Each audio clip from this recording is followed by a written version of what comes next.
የሚቀጥለው እንግዲህ የፊቸር ስፒከራችን ነው ፕሮፌሰር አሰፋ መለሰ በዋን ቪዥን ካውንትለስ ላይፍ የሚል ቶፒክ የፊቸር ስፒከር ሆኖ ያቀርብልናል። ፕሮፌሰር አሰፋ ዲስቲንጉሽ ፕሮፌሰር ነው በፍሎሪዳ ኢንተርናሽናል ዩኒቨርሲቲ። ሞስት ኦፍ ዩ ምናልባት ታውቁት ይሆናል። በተከታታይ ለረጅም ዓመቶች ከናይል ጋር የተገናኘ ሪሰርች መስራት ብቻ ሳይሆን ተማሪዎችን በማማከር እስከ ፒኤችዲ እንደዚህ ደግሞ ኮንፈረንሶችን በማዘጋጀት በጣም ትልቅ አስተዋጽኦ ያደረገ ነው። ከመጽሐፍ ራሱ በናይል ላይ ብዙ ጽፏል። በአጠቃላይ እስከ 11 መጽሐፎች እና ከ600 በላይ የሚሆኑ ሳይንቲፊክ ፐብሊኬሽኖችም ጭምር ያቀረበ ነው። ብዙ ተማሪዎችም አሉበት ቆጥረን ማንጨርሳቸው። ባለፉት 3-4 ዓመቶች ሳየው እንደውም በዓለም ላይ ሃይሊ ሳይትድ ብለው የሚያወጡት ሊስት አለ። እዛ ውስጥ በየዓመቱ እንግዲህ የማይጠፋ ነው ፕሮፌሰር አሰፋ። ይሄንን እንግዲህ ዛሬ ይሄንን እኛንም ጋር መተህ ይሄን የፊቸር ስፒከራችን ለመናገር እዚህ ስለመጣህ እንኳን በሰላም መጣህ። የመድረኩ ያንተ ነው ፕሮፌሰር አሰፋ። Thank you. Okay, thank you very much, Turuso, for your kind words. You are very generous. I'm very happy to be here today. And let me see now. So the title of my talk is One Vision, Countless Life is How GERD Reshapes a Region's Future. So I would like to start with this.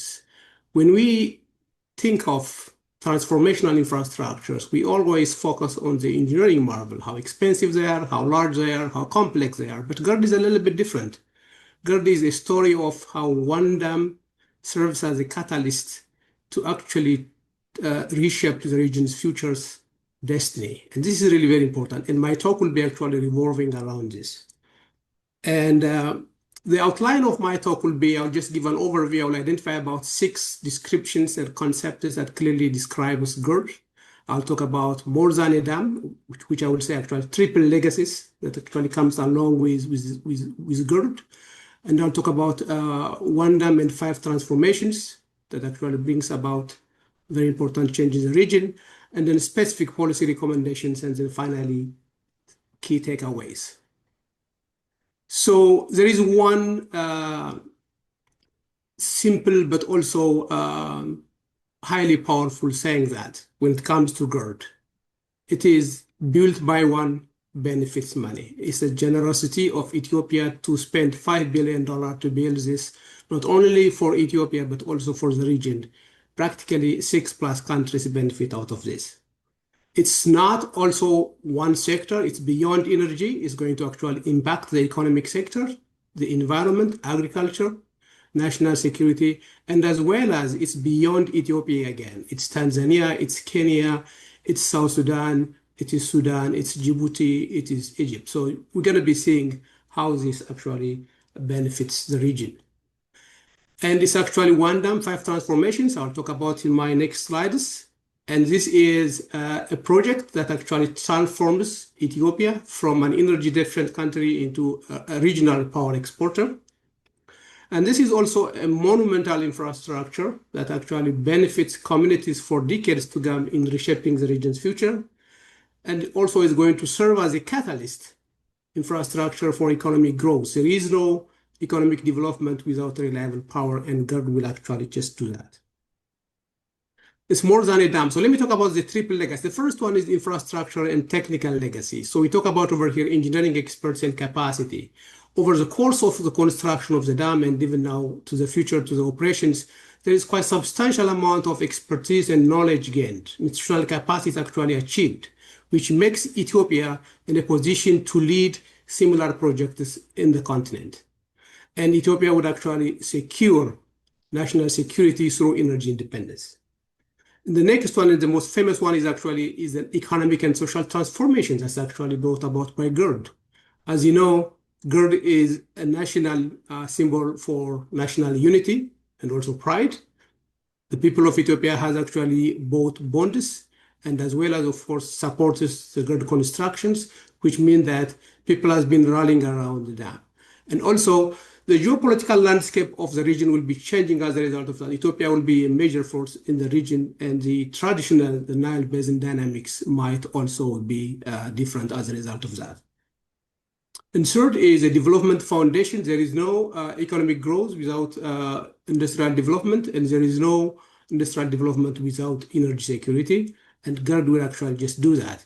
And GERD is also a $5 billion water regulator infrastructure. That means it actually collects water during the wet season and releases water during the dry season, of course, offsetting the impact of climate change and climate variability. With that, let's talk about the 1 dam and 5 transformation. The first one is, of course, is the energy sector. So Ethiopia will be a regional power hub, particularly for East Africa, which means there will be more stability of the grids, and there will be availability of practically cheaper energy prices to attract investors, and as well as also ensure access to the rural community. And the second one is the economic sector. We'll talk about jobs and industrial growth. So there will be more investment coming and attraction, particularly for manufacturing, mining, food processing, textile, tourism.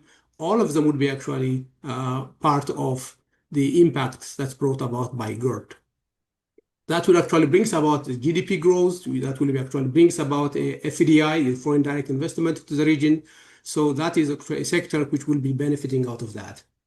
And the third is agriculture. So there will be more food security, and export power potential of the region will be actually increased. Particularly the lower basin countries will benefit from the dry season flow. That means increased practically irrigation agriculture as a result of that water regulations. But also the availability of energy in the rural community would also increase the capability of farmers to do pumped irrigation. There will be more food processing, and also other sectors will benefit out of this. On the environment aspect, it's all about climate resilience. It's about flood preventions and also protections of particularly the Nile Basin countries. It's about drought mitigation. It's about sustainable water management. So the impact of GERD, particularly on climate resilience, is actually quite immense over here. And then finally, strategic stability. Ethiopia will actually ensure national security through energy security, through food security, through economic security, which actually translates into the contribution of Ethiopia into the regional stability. Now, let's talk about the policy actions and recommendations. When it comes to domestically, we will talk about over here, rural electrification mandate is already there, but I think it needs to be somehow energized. There will be also maybe energy pricing strategy to attract actually investors, at the same time also to ensure access to particularly the rural poor. Regionally, through energy diplomacy initiatives, we can establish Ethiopia as a regional energy powerhouse, which is quite one of the goals. And there will be an East African power development. That means there will be more grids that will be connected into the common grid. And there will be maybe a power purchase agreement with 5+ countries: Sudan, South Sudan, Kenya, Tanzania, Djibouti, and also possibly even Egypt in the future. And industrially, we need to have maybe somehow regulations on manufacturing incentives to attract investors. And at the same time, also, we can also create and develop energy parks to bring those sectors into the area. Now, the economy aspect, actually, we can achieve economic diversification through GERD Development Bank. Maybe this is really a very good idea to think about. That means we can actually support GERD-based investment that will diversify the economic activity from manufacturing, mining, to food processing, to tourism. We can also plan on regional industrial development corridors. It's actually bilateral or maybe multilateral type of industrial development corridors can be developed for exchange of goods and services. We can talk about the joint infrastructure financing mechanisms. It can be roads, it can be power transmission lines, or maybe other types of investments that comes along with this. From the agriculture perspective, we can talk about the national food security policy can be revisited and maybe strengthened because GERD can actually provide that capability. Our agricultural export, particularly on high value goods, can be also included as part of the policy interventions over here. Agro-processing industrial development is something, an area that will also benefit from GERD. So there will be some policies and regulations that will actually support these recommendations. On the environment aspect, there is already a green legacy that can be also strengthened. We talk about over here 200,000 hectares afforestation. That's really very important for the headwater watershed management. It's very critical. And the Nile Basin as a very important and also one of the largest basin in Ethiopia, and also even rich now in terms of $5 billion project is actually within the Nile Basins. We can talk about an integrated basin management authority that means gives it more focus because it's going to be a very important basin for the years to come. On the climate resilience and infrastructure investment, this is very, very important. There will be maybe, I would expect more dams, more reservoirs to be built within and outside the Nile basins that have a mixed use, irrigation as well as also hydropower. I think investment on these types of infrastructures is very critical because it's going to somehow offset the impact of climate change, which is something that we can't avoid in the future. Now, in terms of regional policy integration, this is really very important. We're going to see GERD as a catalyst for East African development. So I see about 5 areas. So East African integration framework. The first one is energy integrations. That means here we will have an East African power pool. And then we're going to have also cross-border grid. And then, of course, harmonizations of standards among the countries in the regions. On the economic integration aspect, we can talk about industrial corridors. It can be between 2 or maybe more countries. There will be joint financing and will be investment promotions that can be also as part of this regional policy integration. Water diplomacy, we can talk about over here how benefit sharing actually is going to be practiced and how we can actually avoid conflict, particularly before it happens. So water diplomacy initiatives will be useful along that line. The food security corporations, so this is actually regional reserve. That means trade facilitations, technology and information sharing actually will be very critical in this particular case. And the institutional framework, there will be a coordination office, there will be monitoring systems, and there will be an alignment of the visions of GERD with AU 2063 agenda, which is very important.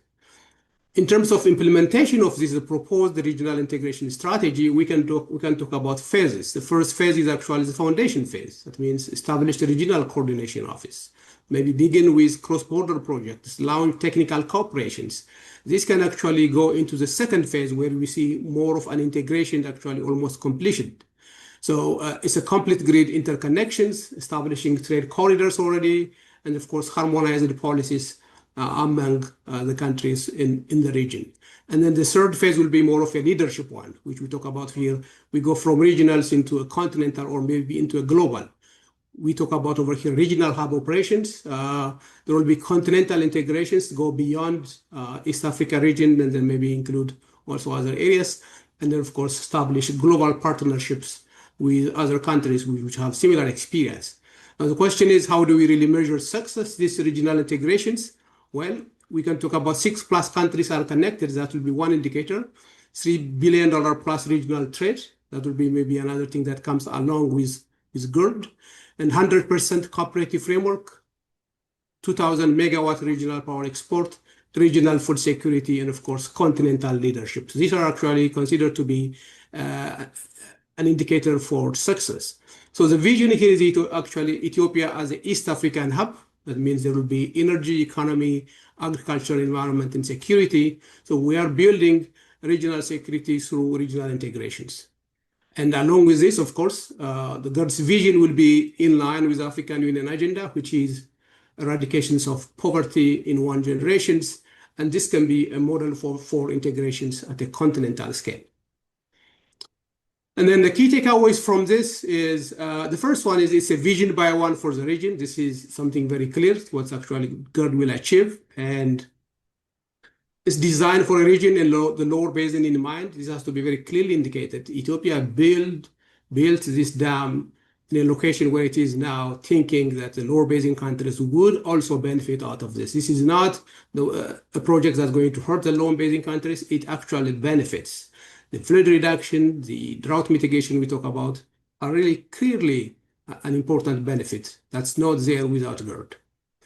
It's actually a quest by a country for energy security to defeat poverty. It's not less than that, not more than that. That is how it started, and it's going to continue at that. And of course, other regions and countries would benefit as well. It's actually legacy infrastructure. Not only dam is built, legacy is also built. That's what we have seen, the triple legacy I mentioned in the beginning. GERD doesn't generate power alone, it also generates possibilities, economic growth, and also other possibilities in the region, not only in Ethiopia. It's a regional power exporter. Ethiopia will be a regional power exporter. It's actually a complete reversal of the energy narrative we have heard for the last few centuries. It's actually also a testament to what's possible when engineering excellence meets unwavering determination. That's how actually GERD. It took 14 years, but it's completed. It's actually also a continental alignment. It supports the African Union agenda of 2063 integration goals. That means, it's in line with the whole goal of poverty eradication in 1 generation. It also proves that African solutions can address African challenges while also building prosperity for future generations. That's clearly what this dam demonstrates. And then finally, it's 1 dam, 5 transformations, and countless lives improved.